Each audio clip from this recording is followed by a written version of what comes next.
Now there's one other guideline. You have what's called a peak, PK. Some mixers call it clip, but it means the same thing. That means the channel is at maximum volume.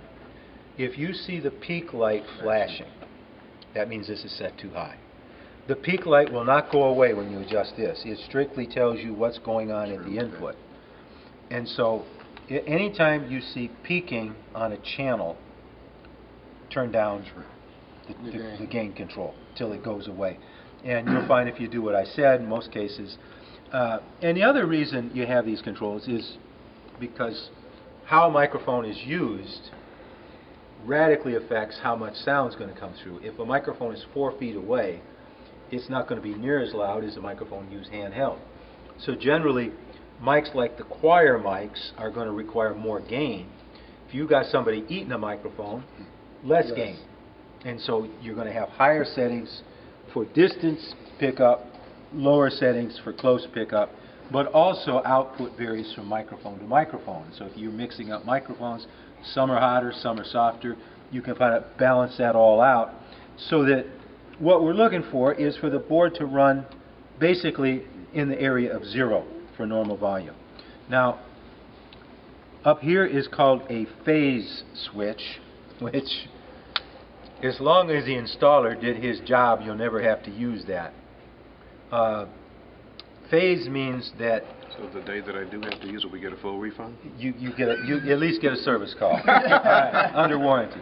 All right, what do we mean by phase? Well, if you've ever watched a speaker, the cones move in and out, right? Mm-hmm.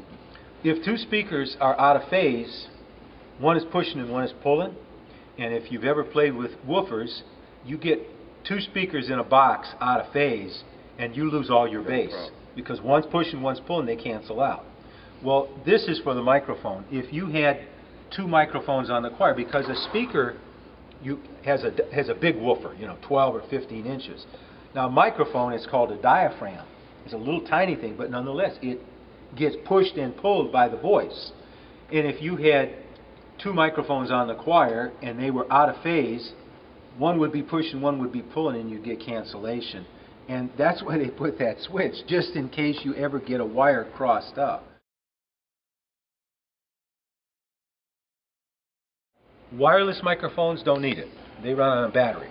Dynamic microphones, the typical ice cream cone shaped solo microphone, you don't need it. It doesn't really hurt to have it on when you don't need it, unless you have a bad microphone cord. That 48 volts, when it hits a short in the microphone cord, it makes a lot more noise. So technically the wireless mic, I don't know what channel, handheld. Okay, that's off. That's cool. And probably everything else I see is a condenser. And so you've got them on. So that's what is that for. So that kind of completes the input section, which is multiplied by 32 times across the board.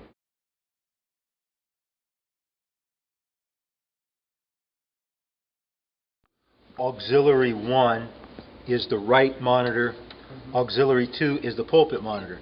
Well, these are the masters for that row of controls. So let's just say I don't want anything coming out of the pulpit monitor. I turn this down. No matter what I have here, it's gone because this shuts the complete auxiliary 2 circuit down. Same with 1, same with 3, same with what's going to your recorder. This says REC. So here's I determine what mics I want to record. This is the master. So this is the overall level that's going to the recorder. This is the overall level that's going to the left monitor, pulpit monitor, and so forth. Now you notice that has a button, AFL, after fader listen. That would allow you with headphones to listen to this output, but it also sends the output over here so you can see the level. And that's helpful because it's very difficult to know how loud the monitors are when you're up here. Now, one of the things I do, I don't operate boards that much, I install them, but when I run a board, if I'm at a rehearsal, I turn down the house first so I can hear the monitors to some degree. And I start mixing the monitors before I ever bring up the house so that I can get the musicians happy, whoever's preaching happy. Because once you bring up the house, you have no idea. You have to get cues from them, and they're over there, waving come up or something like that. So shut the house down, mix your monitors, and then you adjust your house to, if I can hear up here, I know everybody else is going to hear. So this is your house master, these are your monitor masters. These are a matrix for the subgroup, which is more advanced. It's beyond the scope of what we're covering today. This is an extra input that we're not using because we've got plenty of other inputs. And monitor source, normally this is going to be on mix, which you want this under normal circumstances to reflect the sound that's going to the speakers. Unless you push in an AFL button, then you're looking at the sound that's going to the monitors.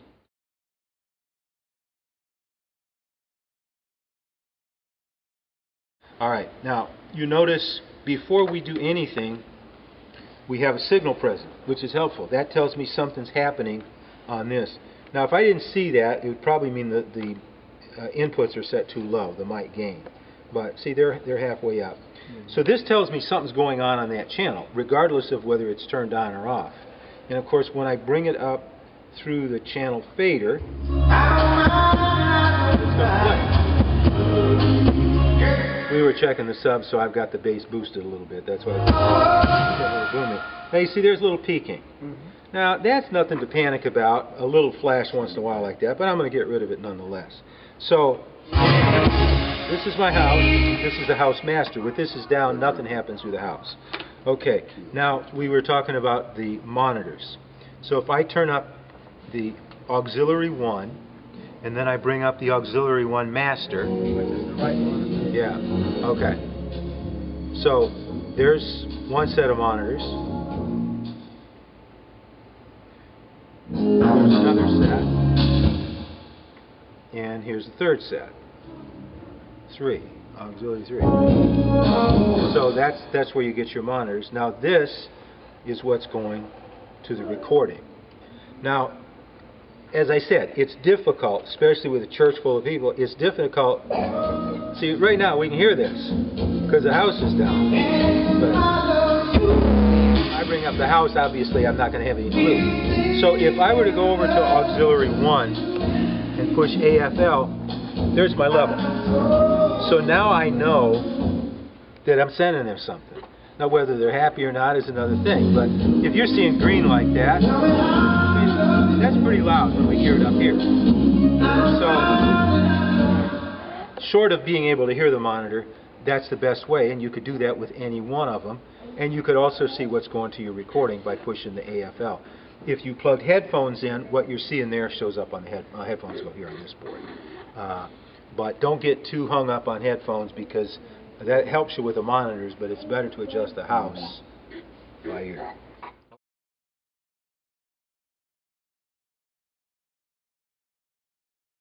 You notice it's distorted no matter what.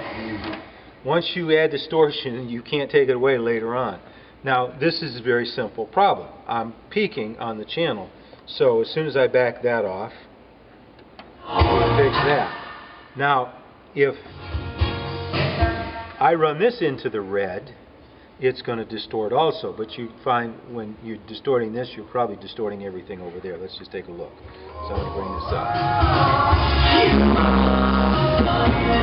A little bit of red is tolerable.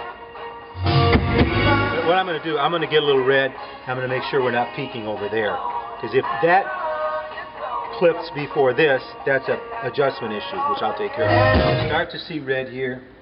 We're just starting to see it on the processor. We're just starting to see it on the amp. Now, a little bit of flashing red is okay.